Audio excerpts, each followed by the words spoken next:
Hello बेटा, class 11 unit 3 अपना chapter चल रहा है फ्रिक्शन ते। ठीक है, फ्रिक्शन नू कंटिन्यू रखते हुए अज आपां फ्रिक्शन दियां एडवांटेजेस ते डिसएडवांटेजेस है जिहड़ियां ओह पढ़ांगे। ठीक है, तो आओ सब तो पहला आपां पढ़दे हां फ्रिक्शन दियां एडवांटेजेस की है।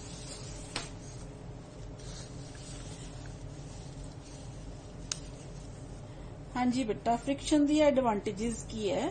सब तो पहला बेटा तुसी देखिया होएगा कि जदों आपां चलदे हां आपां नूं पता है कि जे फर्श जरा जिन्नी भी स्लिपरी होए ते अपना चलना जिहड़ा उस फर्श ते मुश्किल हो जाता है। ठीक है, इन्ना मतलब यह है कि फर्श है जिहड़ी उनदे विच थोड़ा बहुत फ्रिक्शन होना चाहिए ताकि आपां जिहड़ा है अच्छी तरह चल पाइए। तो सब तो वड्डा एडवांटेज जिहड़ा फ्रिक्शन दा ये है बेटा कि we are able to walk due to friction between the ground and the feet. ठीक है, नैक्सट बेटा तुसी देखिया होएगा कि तुहाडियां जिहड़ियां चप्पल या शूज हुंदे आ उन्हां दे नीचे सोल दे उपर डिजाइनिंग बनी हुंदी है। ठीक है, वो डिजाइनिंग भी बेटा ऐसे करके बनी हुंदी है ताकि जिहड़ा फ्रिक्शन है उन्होंने क्रिएट किया जा सके। चलन वास्ते जिहड़ा है फ्रिक्शन जरूरी है। जे वो डिजाइनिंग है जिहड़ी वो कस जाती है जदों तुहाडियां चप्पलां जिहड़ियां है नीचों जिहड़ा है वो चल चल के जिहड़ियां कस जांदियां तां तुसीं फिसलना शुरू कर दिंदे हो। ठीक है,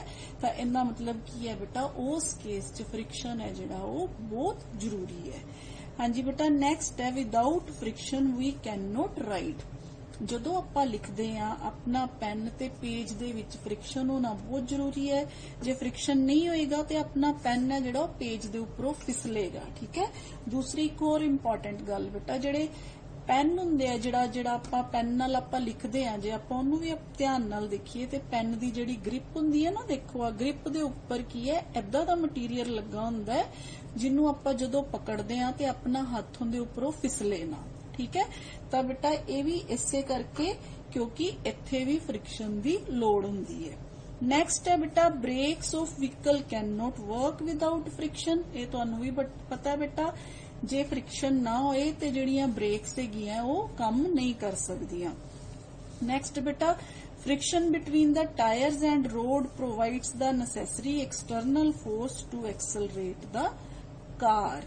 ठीक है बेटा, फ्रिक्शन है जिहड़ा टायर्स ते रोड दे विच जिहड़ा है वो बहुत जरूरी है क्योंकि जे वो नहीं होएगा ते जिहड़ी नेसेसरी एक्सटर्नल फोर्स हुंदी है कार नू एक्सेलरेट करने वास्ते वो नहीं आएगी। ठीक है, इस दे नाल ही बेटा एडवांटेजेस दे नाल ही आपां हुण ये भी देखांगे कि जिहड़ियां फ्रिक्शन दियां डिसएडवांटेजेस की है।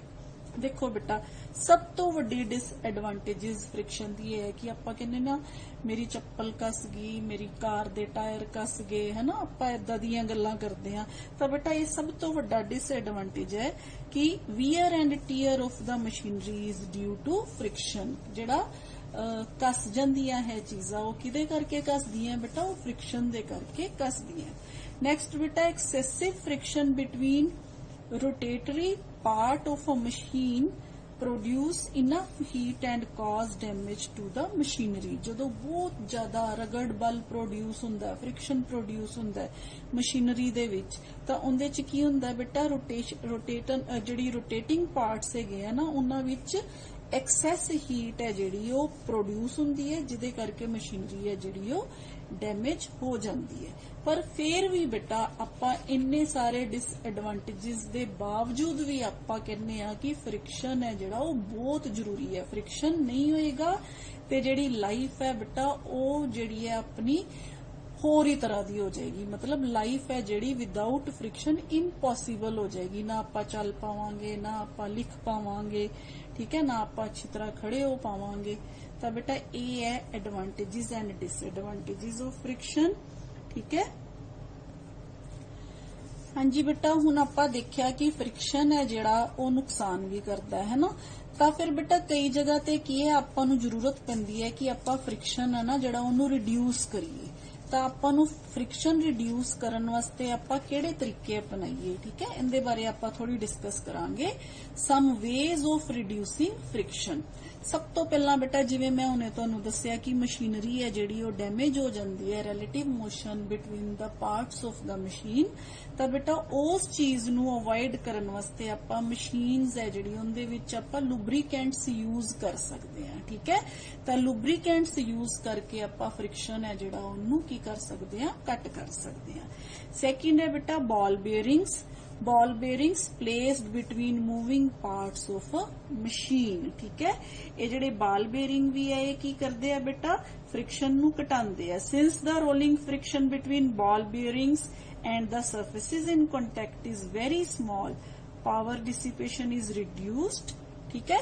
so this is another way to reduce friction, ठीक है। rolling friction ਨੂੰ ਆਪਾਂ ਇਹਦੇ ਨਾਲ ਘਟਾ ਸਕਦੇ ਆ। next ਹੈ ਬੇਟਾ ਤੁਸੀਂ ਕੰਪਰੈਸਡ ਕੁਸ਼ਨ ਔਰ air between surfaces in relative motion, ਠੀਕ ਹੈ। ਇਹਦੇ ਵਿੱਚ ਕੀ ਹੈ ਬੇਟਾ, thin cushion of air maintained between solid surfaces in relative motion is effective way to reduce friction. ਜਦੋਂ ਦੇਖੋ ਇਹ ਮੰਨ ਲਓ ਬੈਲੂਨ ਹੈ ਬੇਟਾ, ਜਦੋਂ ਤੁਸੀਂ ਇਹ ਛੋਟਾ ਜਿਹਾ ਐਕਸਪੈਰੀਮੈਂਟ ਕਰਕੇ ਦੇਖੋਗੇ, ਆ ਪਲਾਸਟਿਕ ਹੈ ਜਿਹੜਾ ਇਹਦੇ ਚ ਹੋਲ ਕਰਕੇ ਨਾ ਇੱਥੇ ਇੱਕ ਪਾਈਪ ਲਗਾ ਕੇ ਇਹਦੇ ਉੱਪਰ ਤੁਸੀਂ ਬੈਲੂਨ ਫੁਲਾ ਕੇ ਲਗਾਤਾ, ਜਦੋਂ ਇਹ ਬੈਲੂਨ ਚੋਂ ਜਿਹੜੀ 에ਅਰ ਹੈ ਉਹ ਬਾਹਰ ਨਿਕਲੇਗੀ ਤੇ ਇੱਥੇ 에ਅਰ ਕੁਸ਼ਨ ਡਿਵੈਲਪ ਹੋ ਜਾਏਗਾ, ਤਾਂ ਉਸ 에ਅਰ ਦੇ ਬਾਹਰ ਨਿਕਲਣ ਦੇ ਨਾਲ ਇਹ ਜਿਹੜਾ ਹੈ ਬੈਲੂਨ ਹੈ ਜਿਹੜਾ ਇਹ ਮੂਵ ਕਰੇਗਾ, ਭੱਜਣਾ ਸ਼ੁਰੂ ਕਰ ਦੇਗਾ, ਠੀਕ ਹੈ। ਤਾਂ ਬੇਟਾ ਇਹ ਹੈ ਫ੍ਰਿਕਸ਼ਨ ਨੂੰ ਰਿਡਿਊਸ ਕਰਨ ਦਾ ਇੱਕ ਹੋਰ ਮੈਥਡ। ਅੱਛਾ ਬੇਟਾ ਹੁਣ ਕਈ ਜਗ੍ਹਾ ਤੇ ਕੀ ਹੁੰਦਾ ਹੈ ਕਿ ਆਪਾਂ ਨੂੰ ਫ੍ਰਿਕਸ਼ਨ ਚਾਹੀਦਾ ਹੁੰਦਾ, ਮਤਲਬ ਆਪਾਂ ਫ੍ਰਿਕਸ਼ਨ ਇਨਕਰੀਜ਼ ਕਰਨਾ ਪੈਂਦਾ, ਤਾਂ ਉਹਦੇ ਵਾਸਤੇ ਫਿਰ ਕਿਹੜੇ ਮੈਥਡ ਹੈ ਬੇਟਾ, ਜਿਵੇਂ ਹੁਣ ਤੁਸੀਂ ਦੇਖਿਆ ਬੇਟਾ ਕਈ ਜਗ੍ਹਾ ਤੇ ਜਿਵੇਂ ਬਰਫ਼ ਗਿਰ ਜਾਂਦੀ ਹੈ, ਬਰਫ਼ ਦੇ ਉੱਪਰ ਬਹੁਤ ਸਲਿਪਰੀ ਹੋ ਜਾਂਦਾ ਹੈ, ਚੱਲਣਾ ਮੁਸ਼ਕਿਲ ਹੋ ਜਾਂਦਾ ਹੈ, ਠੀਕ ਹੈ। ਤਾਂ ਫਿਰ ਬੇਟਾ ਉਹ ਸਲਿਪਰੀ ਜਿਹੜੀ ਹੈ ਜਗ੍ਹਾ ਤੇ ਆਪਾਂ ਕੀ ਕਰਦੇ ਆ, ਸੈਂਡ ਯਾਨੀ ਕਿ ਰੇਤ ਹੈ ਜਿਹੜੀ ਉਹ ਸੁੱਟ ਦਿੰਨੇ ਆ ਟਰੈਕਸ ਦੇ ਉੱਪਰ, ਤਾਂ ਕਿ ਉਸ ਜਿਹੜੀ ਜਗ੍ਹਾ ਤੋਂ ਜਿਹੜਾ ਫ੍ਰਿਕਸ਼ਨ ਹੈ ਉਹਨੂੰ ਕੀ ਕੀਤਾ ਜਾਵੇ, ਥੋੜਾ ਜਿਹਾ ਵਧਾਇਆ ਜਾ ਸਕੇ, ਤਾਂ ਕਿ ਜਿਹੜਾ ਚੱਲਣਾ ਹੈ ਉੱਥੇ ਕੀ ਹੋ ਜੇ, ਆਸਾਨ ਹੋ ਜੇ। ਨਹੀਂ ਤਾਂ ਜਿਹੜਾ ਚੱਲਣਾ ਵੀ ਮੁਸ਼ਕਿਲ ਹੋ ਜਾਏਗਾ ਤੇ ਜਿਹੜੀ ਕਾਰਸ ਬੱਸਿਸ ਵਗੈਰਾ ਹੈ ਉਹ ਵੀ ਉੱਥੋਂ ਕੀ ਹੋਣੀਆਂ ਸ਼ੁਰੂ ਹੋ ਜਾਂਦੀਆਂ, ਸਲਿਪ ਕਰਨੀਆਂ ਸ਼ੁਰੂ ਹੋ ਜਾਂਦੀਆਂ ਜੇ ਆਪਾਂ ਉਹਨੂੰ ਉਹਦੇ ਉੱਪਰ ਸੈਂਡ ਨਹੀਂ ਪਾਉਂਦੇ ਤਾਂ, ठीक है।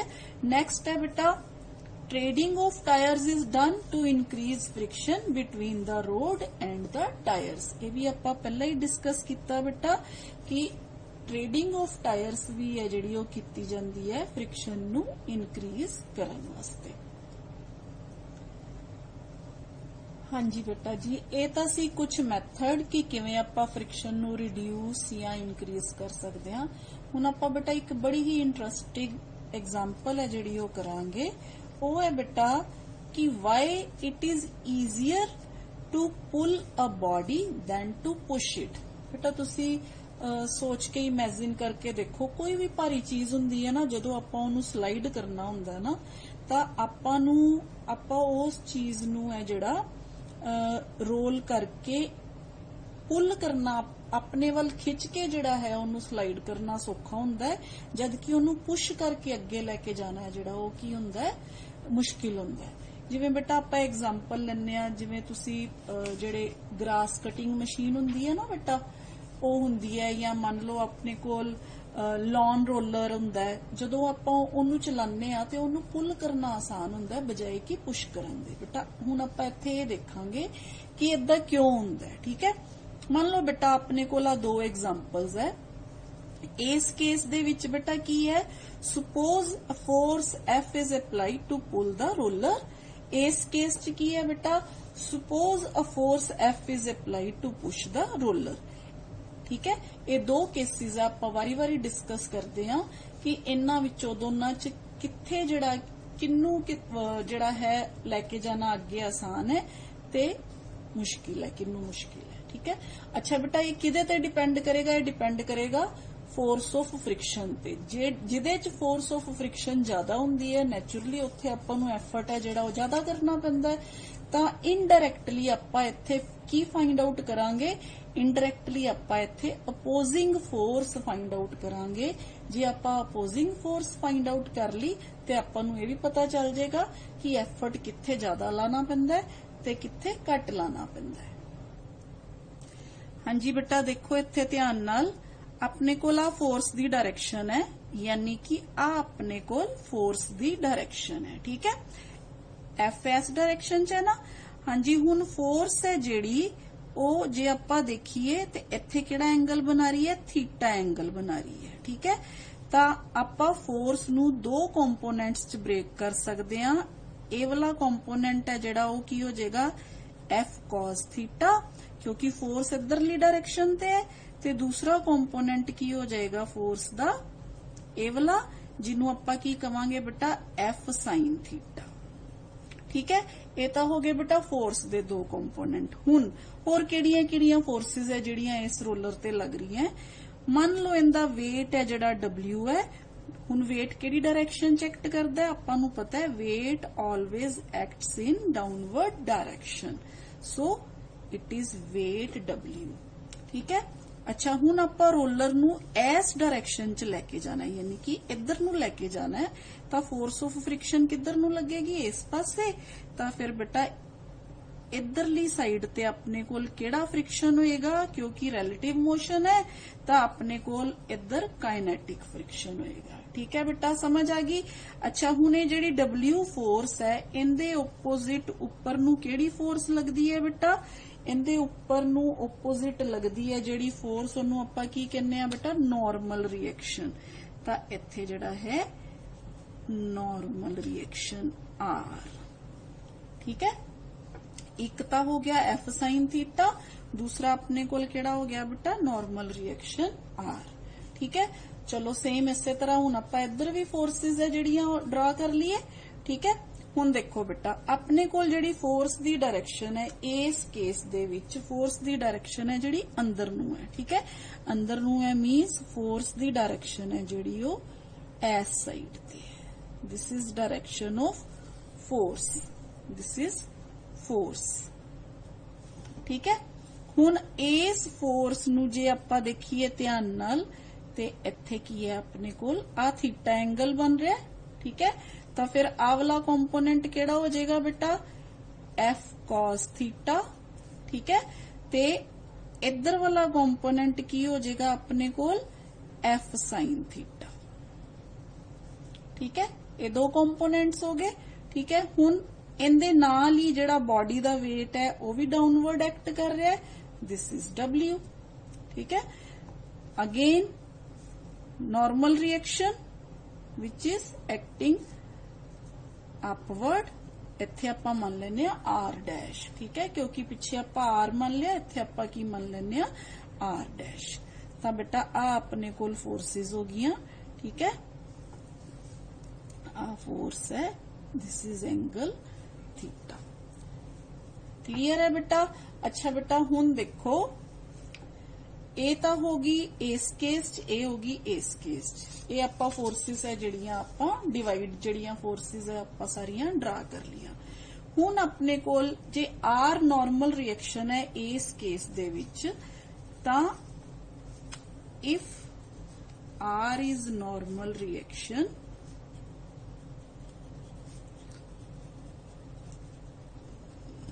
तां R दी वैल्यू किदे बराबर हो जाएगी बेटा, देखो R है जिहड़ा अपवर्ड डायरेक्शन च है, आ वाला कंपोनेंट भी अपवर्ड डायरेक्शन च है, ते आ वाली फोर्स है जिहड़ी डाउनवर्ड डायरेक्शन च है। आ दोनों फोर्सेस ते आ वाली फोर्स की है एक दूसरे नू बैलेंस कर रही है। तां अपने कोल R plus F sine theta किदे बराबर हो जाएगा W दे बराबर। तां इत्थों R दी वैल्यू किदे बराबर आ जाएगी W minus F sine theta.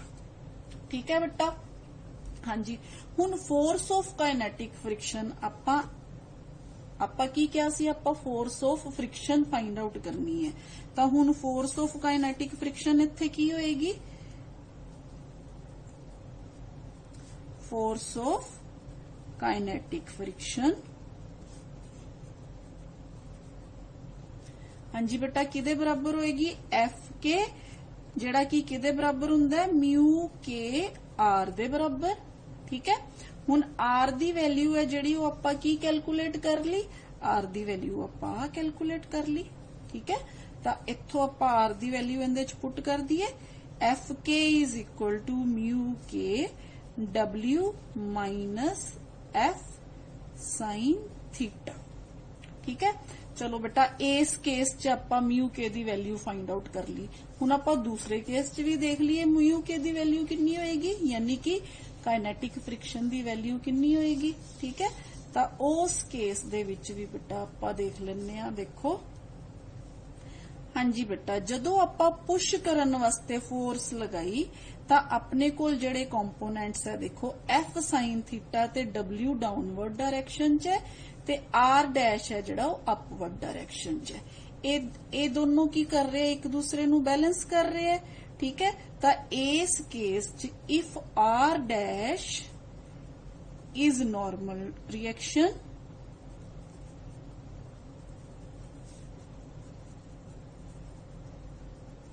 ठीक है तां बेटा अपने कोल फिर आर डैश दी वैल्यू की होएगी इत्थे R dash is equal to W plus F sine theta क्योंकि ये दोनों सेम डायरेक्शन च है plus F sine theta. Again हुण आपां फिर की कढना है force of kinetic friction force of kinetic friction. ठीक है हुण वो किदे बराबर होएगी बेटा F K dash is equal to mu K R dash दे बराबर। Now what is R dash here from equation number 2 we put here value of r dash mu k w plus f sin theta। ठीक है अच्छा बेटा हुण तुसी देखो ध्यान नाल जे आपां इहनू equation number this is equation number 3 and this is equation number 4। ठीक है हुण बेटा आपां 3 ते 4 नू जे कंपेयर करिए तां देखो इनदे विचों f sin थीटा जेड़ा कंपोनेंट है वो माइनस हो रहा है यानी कि आ फैक्टर माइनस हो रहा है इनदे विच आ वाला फैक्टर ऐड हो रहा है। ठीक है इनदे च माइनस हो रहा है इनदा मतलब आ चीज घट है। ठीक है इनदे च ऐड हो रहा है इनदा मतलब आ चीज ज्यादा है ਤਾਂ ਇੱਥੋਂ ਆਪਾਂ ਨੂੰ ਕੀ ਪਤਾ ਚੱਲ ਗਿਆ ਬੇਟਾ ਕਿ ਇਹ ਵਾਲੀ ਜਿਹੜੀ ਫੋਰਸ ਆਫ ਫ੍ਰਿਕਸ਼ਨ ਹੈ ਇਹਦੇ ਨਾਲੋਂ ਜ਼ਿਆਦਾ ਹੈ। ਠੀਕ ਹੈ it means F K dash is greater than F के। ठीक है हाँ जी बेटा जे एफ के डैश एफ के तो ज्यादा है तो इत्थों फिर की क्लीयर हुंदा है। हाँ जी बेटा इत्थों ये क्लीयर हुंदा है that is the force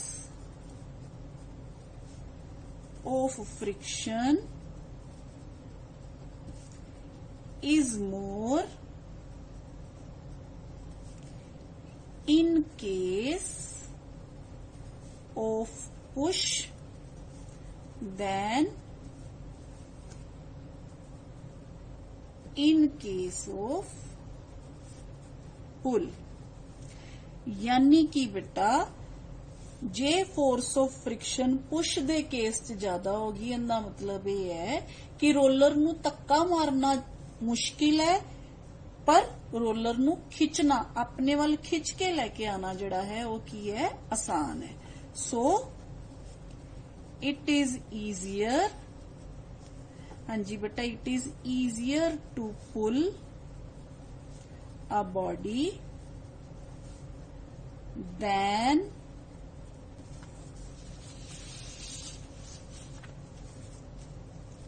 to push it। ठीक है to push it। हाँ जी बेटा इत्थे आपां ये बड़ी ही इंटरेस्टिंग जेड़ी एग्जांपल है आपां प्रूव करती कि जिथे फोर्स ऑफ फ्रिक्शन ज्यादा होएगी उत्थे की होएगा ਉੱਥੇ ਜਿਹੜਾ ਹੈ ਐਫਰਟ ਜ਼ਿਆਦਾ ਲੱਗੇਗਾ। ਸੋ ਦੋਨਾਂ ਕੇਸਿਸ ਦੇ ਵਿੱਚ ਆਪਾਂ ਇਹ ਦੇਖ ਲਿਆ ਕਿ ਬਾਡੀ ਨੂੰ ਪੁੱਲ ਕਰਨਾ ਜਿਹੜਾ ਹੈ ਉਹ ਆਸਾਨ ਹੈ ਬਜਾਏ ਕਿ ਬਾਡੀ ਨੂੰ ਪੁਸ਼ ਕਰਨ ਦੇ। ਠੀਕ ਹੈ ਬੇਟਾ, ਤਾਂ ਬੇਟਾ ਅੱਜ ਲਈ ਇੰਨਾ ਹੀ ਬਹੁਤ ਹੈ। ਨੈਕਸਟ ਜਿਹੜਾ ਹੈ ਆਪਾਂ ਟੌਪਿਕ ਲੈ ਕੇ ਆਵਾਂਗੇ, ਉਹ ਆਪਾਂ ਲੈ ਕੇ ਆਵਾਂਗੇ ਸੈਂਟਰੀਪੀਟਲ ਫੋਰਸ ਤੇ। ਠੀਕ ਹੈ, ਤਾਂ ਮੈਨੂੰ ਉਮੀਦ ਹੈ ਬੇਟਾ ਤੁਹਾਨੂੰ ਫ੍ਰਿਕਸ਼ਨ ਨਾਲ ਰਿਲੇਟਡ ਜਿਹੜੇ ਟੌਪਿਕਸ ਹੈ ਇਹ ਵਾਲੇ ਸਾਰੇ ਕਲੀਅਰ ਹੋ ਗਏ ਹੋਣਗੇ। ਤਾਂ ਅਗਲੇ ਜਿਹੜਾ ਹੈ ਟੌਪਿਕਸ ਚ ਆਪਾਂ ਨੈਕਸਟ ਲੈਕਚਰ ਚ ਮਿਲਾਂਗੇ। ਓਕੇ ਬੇਟਾ, ਬਾਏ।